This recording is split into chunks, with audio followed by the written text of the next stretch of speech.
Bakit ang mga nakaramba na Pangulo, may nakita ba kayong ginawang ganon? Meron ba silang kinulong? Meron ba silang freeze na account? Meron ba silang mga investigasyon na ginawa? Wala. Sa akin lang.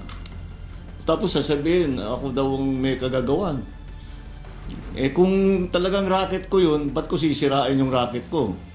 What do you plan to do moving forward, Mr. President, now that corruption has become the favorite talking point among your critics and those who are calling for your ouster? My answer? Ouster. My ouster? Yes. Binabalik po nila sa inyo ito. From critics. Yeah. Ano? Kung hindi ko sinabi yung sinabi ko sa SONA, wala tayong pinag-uusapan na ganito. I'm the one who exposed all of this. And I'm the only one that has started to do anything about this. Bakit ang mga nakaramba na Pangulo, may nakita ba kayong ginawang ganon? Meron ba silang kinulong? Meron ba silang freeze na account? Meron ba silang mga investigasyon na ginawa? Wala. Sa akin lang. Tapos sasabihin, ako daw ang may kagagawan.